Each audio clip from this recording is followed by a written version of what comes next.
നമസ്കാരം. അമേരിക്ക കത്തിയെരിയുകയാണ്. സർവം പുകമയത്തിലാണ്. കനത്ത ചൂടും വരണ്ട കാലാവസ്ഥയും ഒപ്പം ആളിക്കത്തുന്ന തീയും. ഇതാണ് അമേരിക്കയിലെ ഇപ്പോഴത്തെ അവസ്ഥ. ഈ ഒരു തീപിടുത്തം മനുഷ്യനിർമ്മിതമെന്ന് പറയുന്നവർ ഒട്ടേറെയാണ്. എന്നാൽ അവർക്കറിയാത്തൊരു കാര്യമുണ്ട്. വർഷങ്ങളായി ആവർത്തിക്കുന്ന ഒരു പ്രതിഭാസമാണ് ഈ ഒരു തീപിടുത്തം എന്നത്. കാട്ടുതീയും ചുഴലിക്കാറ്റും ഒക്കെ സ്ഥിരം അവിടെ ഉണ്ടാകാറുണ്ട്. അതിനെ മനുഷ്യനിർമ്മിതം എന്നൊന്നും പറയാൻ കഴിയുകയില്ല. സൈബറിടത്തെ ചിലർ പറയുന്നത് പോലെ വ്യവസായ വിപ്ലവത്തിന്റെയും മുതലാളിത്ത വളർച്ചയുടെയും ഉപോൽപ്പന്നമല്ല ഈ ഒരു തീപിടുത്തം. ഒരു വ്യവസായവും ഇല്ലാത്ത സമയത്തും ഇവിടെ കാട്ടുതീ ഉണ്ടായിരുന്നു. മനുഷ്യവാസം ഇവിടെ ഉണ്ടാകുന്നതിന് മുൻപ് ഇടിമിന്നൽ വഴിയായിരുന്നു തീപിടുത്തം ഉണ്ടായിരുന്നത്. യൂറോപ്പുകാർ ഈ രാജ്യത്തേക്ക് കുടിയേറുന്നതിന് മുൻപും കാലിഫോർണിയയിൽ കാട്ടുതീ ഉണ്ടായിട്ടുണ്ട്. വമ്പൻ ചുഴലിക്കാറ്റുകളും ഉണ്ടായിട്ടുണ്ട്. കാലാവസ്ഥയും ഭൂപ്രകൃതിയുമായി ബന്ധപ്പെട്ട നിരവധി കാരണങ്ങൾ ഈ ഒരു തീപിടുത്തത്തിന് പിന്നിലുണ്ട്.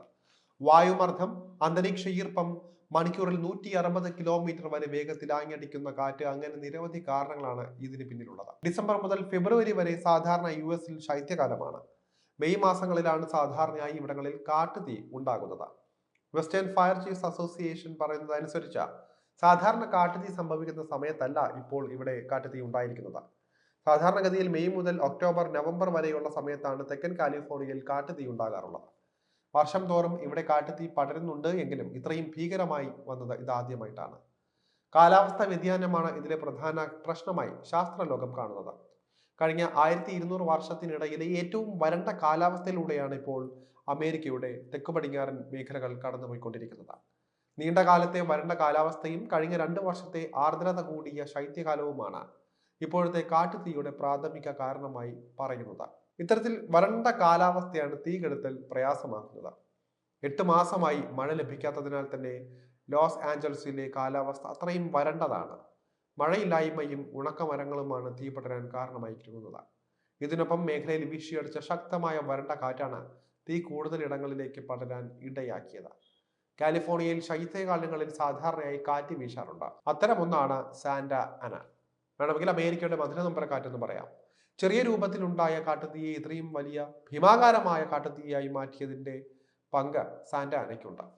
112 കിലോമീറ്റർ വേഗതയിൽ തൊട്ട് 160 കിലോമീറ്റർ വരെ വീശുന്ന കാറ്റ് തീ വേഗത്തിൽ പടരാൻ കാരണമാക്കുകയായിരുന്നു. ജനുവരിയിൽ ആരംഭിച്ച് വർഷത്തിൽ ഏകദേശം 10 തവണ ഈ കാറ്റ് കാലിഫോർണിയയിൽ വീശാറുണ്ട്.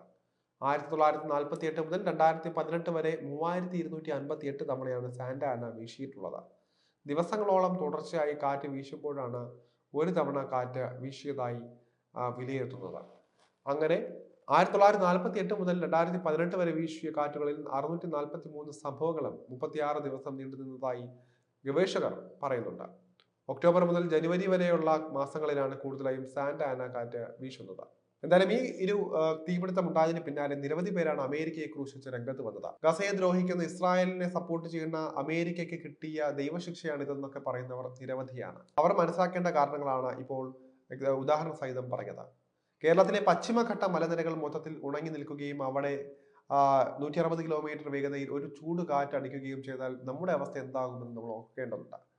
ആയിരങ്ങൾ മരിക്കുമെന്ന ഉറപ്പാണ്. പക്ഷേ 2 ലക്ഷത്തിലധികം ആളുകളെ മാറ്റിപ്പെറിപ്പിക്കേണ്ടി വന്നിട്ടും മരണനിരക്ക് കുറച്ചു കൊണ്ടുവരാൻ അമേരിക്കയ്ക്ക് കഴിഞ്ഞുവെന്ന് നമ്മൾ പ്രത്യേകം പറയേണ്ട ഒരു കാര്യമാണ്. അത് തന്നെയാണ് ആ രാജ്യത്തെ സുരക്ഷാ സംവിധാനങ്ങളുടെ മികവെന്ന് നമുക്ക് പറയാം. പക്ഷെ ഇത്ര വലിയൊരു കാട്ടുതീ അവർക്ക് പ്രവചിക്കാൻ കഴിഞ്ഞില്ല എന്നുള്ളൊരു തെറ്റാണ്. ചില മുന്നൊരുക്കങ്ങളിലും വീഴ്ചകളുണ്ടായി. അതിനെതിരെ അമേരിക്കയിൽ വലിയ പ്രതിഷേധവും നടന്നു വരികയാണ്.